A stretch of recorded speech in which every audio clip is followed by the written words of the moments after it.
پہلے صاحب ہیں جنہوں نے پولیس بلانے کی بجائے بڑی وضاحت سے کام لیا ہے، اشارے کا لفظ استعمال کیا ہے. ایک حکم کا اشارہ ہی ہے، اس سے زیادہ کی کوئی حقیقت نہیں.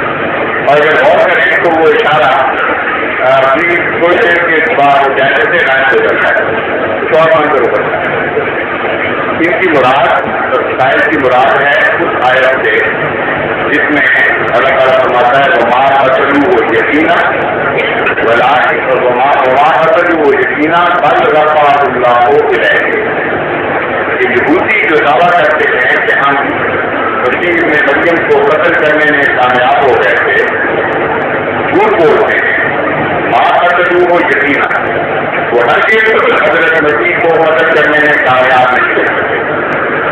بل رفعہ اللہ الیہ، بلکہ اللہ نے مسیح کا اپنی طرف رفع فرما دیا. اس لفظ رفع سے انہوں نے فرمایا ہے کہ اشارہ ملتا ہے کہ حضرت مسیح کو جسم سے آسمان پر اٹھا دیا گیا. اول تو یہ کہنا غلط ہے کہ جسم کا بھی ذکر ہے اور آسمان کا بھی ذکر ہے. اللہ تعالیٰ نے اپنی طرف مسیح کا رفع فرما دیا. صرف یہ اعلان ہے شاید، اس لیے یہ سمجھنے کے لیے کہ اپنی طرف رفع کیا ہوتا ہے. قرآن کے نسخے کرتے رفع تو ہونا چاہیے. جہاں جہاں قرآن کریم میں اللہ نے کسی بندے کا رفع کیا ہو، اس کا ذکر ملتا ہو، اس مثال کو دیکھنے اور رفع کا مطلب سمجھ آ جائے گا. ایک تو رفع کا ذکر ملتا ہے اور رفعناہ علیہ حضرت ادریس کے ذکر، اور حضرت ادریس کے ذکر میں مفسرین اسی آیت کا یہ ترجمہ کرتے ہیں کہ ہم نے ان کو بہت بلند مرتبہ عطا کیا، ان کو قرب عطا فرمایا. یعنی رفعنا اور مکانی علیہ کا مطلب یہ ہے اللہ تعالیٰ نے اس کا مرتبہ بلند کیا، نہ کہ جسم بلند کیا. اگر ان کو بھی آسمان پر مانا جائے تو پھر مشکل یہ پڑے گی کہ ایک چیز دو کرنے کا چڑھا پڑے گا، ورنہ وہ گئے کہاں واپس کیوں نہیں آتے. اس لیے یہ بالکل لغو بات ہے کہ رفع کا ترجمہ کسی سے نہیں چھپانا ہے. دوسری جگہ قرآن کریم صرف یہ لفظ اللہ کی نسبت سے استعمال فرماتا ہے اور اللہ تعالیٰ آپ کی تجویز کر کے ایک بندے کے رفع کا ذکر فرماتا ہے.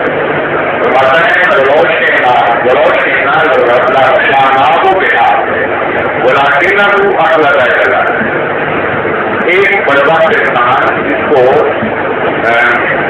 علماء تاریخ سے بلند راؤن بتاتے ہیں اور مشہور آدمی جو اسی زمانے میں ولی اللہ ہوتا تھا اور اللہ تعالیٰ اس کو بلند مرتبے ادا کر سکتا تھا اور اس کے اندر صفات موجود ہے. اس کا ذکر کرتے ہوئے خدا تعالیٰ فرماتا ہے اس کی صفات کے نتیجے میں اگر ہم چاہتے تو اس کا رفع فرما دیتے، بلاکن نہ اصلا کا لگا، لیکن وہ بدقسمت زمین کی طرف چھوٹ گیا اور اس رفع سے انکار کر دیا. تو لوٹ نے کہا کہ یہ پتہ چلا کہ اللہ تعالیٰ چاہتا تب ہے اگر بندہ نہیں چاہتا کہ عزت کو رشتہ دینا اور نیکی عطا کرنا میں اللہ کے چاہنے سے ضرور کی. اللہ تعالیٰ یہ قانون بنا رکھا ہے کہ اگر بندہ نہیں چاہے گا تو وہ رفع میں عطا فرمائے گا، بندہ نہیں چاہے گا تو نہیں دے گا. دونوں کی مرضی ضروری ہے. اس آیت میں بھی خدا تعالیٰ فرماتا ہے ہم اس کا رفع فرما لیں گا، رفع اور اللہ کی طرف دلیل اور مستقل کرنا ہے. تمام علماء اس کا ترجمہ کرتے ہیں اگر اللہ تعالیٰ چاہتا تو اس بندے کو کوئی بتا سکتا اس کے درجات کو لگتا ہے، لیکن اس وقت میں زمین کا کیڑا بنا پسند کر دیا اور زمینی چیزوں کو اپنے بھی. اگر ظاہری نقشہ دیکھا جائے تو یہاں زیادہ قریب ہے یہ بات کے ظاہری رکھا ہوا ہے، کیونکہ اللہ تعالیٰ فرماتا ہے تو لوٹ کے نہ رفعناہ کے یہاں بلا کے نہ اپنا رہے گا. زمین میں گزرنے کی کوشش اور آسمان کو اٹھائے گا، یہ دونوں ایک دوسرے کی بہت چیزیں. اس لیے اگر زمین میں گھسنے کے مقابلے پر لفظ کا استعمال کیا گیا تو جسم سمیت کھانا زیادہ ملنے کا، لیکن وہ لڑائیاں ترجمانی کرتے ہیں۔ قرآن کے بعد ہمارے لیے حضرت صلی اللہ علیہ وسلم کے اقوال سے سمجھ حضرت صلی اللہ علیہ وسلم نے دو مرتبہ انسان اور خدا کے تعلق میں لفظ رفع استعمال کیا اور دونوں جگہ مستقل ہے تمام علماء کو کہ ترجمہ قرب الہی نہ کہ جسم سے لے سکتا۔ ایک جو موقع پر سمایا کہ خدا کا وہ بندہ کیا کچھ کیا کرتا ہے رفع اللہ اجتماعی تعلق اللہ اس کو ساتویں آسمان پر اٹھا لیتا ہے زنجیر کے ذکر۔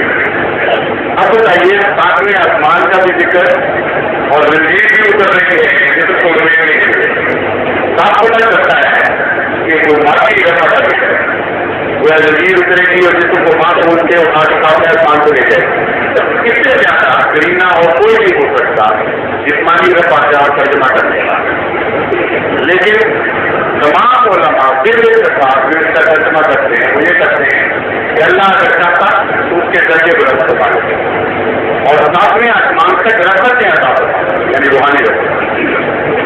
ایک عالم کی دنیا میں ایسا کر رہا ہوا جو اس کا ترجمہ یہ کرے کہ خدا تعالیٰ اپنے منتخب مزاج بندوں کو ایک سماج کے زندگی میں آسمان پر لے جاتا نہ کبھی کس طرح دیکھا ہو گیا ہے نہ کوئی عقل والا کسی کا ترجمہ کرتا ہے۔ تو حضور اکرم سے بھی دو ترجمہ کے ثابت ہیں، اس طرح بنانے کی ان سے دو بات اور بلا استثناء دونوں جگہ جسم سمیت مراد نہیں بلکہ درجے کی بلندی مراد۔ دوسرا حضور نے جو دعا سکھائی بیان کرتے ہیں اس میں فرمایا یہ بھی دعا کو برپانی اے میرے اللہ میرا رقم تمہارا۔ اب بتائیے اللہ رقم تمہارا ہے بندے کا، اور کبھی دو پہلوؤں کے درمیان کو یاد کرتا ہوں آج دیکھا ہے یہ ایسی دعا سکھائی کہ اوپر سے محمدیہ میں کسی کی سنی نہیں جاتی، آج تک یہ واقعہ نہیں ہوا کہ دو پہلوؤں کے درمیان سے آلوچ کا گیا اور کیا کوئی عالم بندہ خدا کو امت محمدیہ بتائے کہ وہ نعوذ باللہ میں جاتا ہے؟ جہالت کی باتیں ہیں ایسے تجربے جو قرآن اور سنت کے خلاف بہت سی استعمال قرآن اور سنت نہیں کہہ رہا ہو کہ خدا قائم ہو بندہ مقبول ہو اور رفع استعمال ہے تو مراد روحانی رفع ہے قرب الہی ہے نہ کہ جسمانی رفع۔ اور عیسیٰ علیہ السلام کی طرف اقرار کریں کہ قرآن اور رسول کے محاورے کے خلاف کہ وہاں ہم نے سب ترجمہ کرنا اور یہ شان ویسے بھی بیکار ہے۔ یوں ہی الیکٹرائزیٹی جس کو کہتے ہیں انگریزی میں کہ ملک کی بیکار کوشش ہے سر ٹکانے والی بات ہے، قرآن اس کی اجازت بھی دے رہا وہ ہے جانچ میں کافی ہے اس خیال کو رد کرنے کی، کیونکہ وہاں اللہ تعالیٰ فرماتا ہے رفع اللہ الیہ، اللہ نے اس کو آسمان کی طرف نہیں اٹھایا اپنی طرف اٹھایا۔ جس طرح کوئی چیز جاتی ہے اس کی صرف معین ہونی ضروری ہے ورنہ حرکت نہیں سکتی۔ میں بات نہیں سمجھاتا ہوں کہ میں اپنی طرف بلاؤں کسی کو کہ آپ میری طرف چاہیے بڑھو عالم کیا پڑھا فروخت ہے اپنے نام عالم فروخت سلیم عالم فروخت آپ کو میں آواز دوں کہ آپ میری طرف آ جائیے اور کیا ہے تو آپ لینا چاہیے۔ آپ کو سمجھ رہا ہے آواز کدھر سے آ رہی ہے کہاں کا آپ ہو تو آپ کدھر جائیں گے؟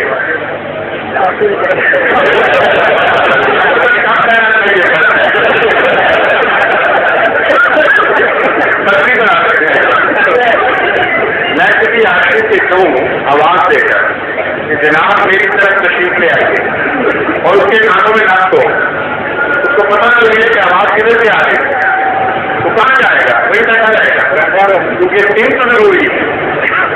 اور جب کسی طرح حرکت کرے گا تو سب حرکت کرے گا، اگر وہاں پر شخص نہ ہو جب ہو جائے گا، اگر نہیں پہنچے ہوگا تو حرکت کرے گا۔ ماں کے ساتھ اور ماں کے لال کے طرف اور تو کہاں جائے گا؟ تو یہ شرط ہے لازمی، اگر بلانے والا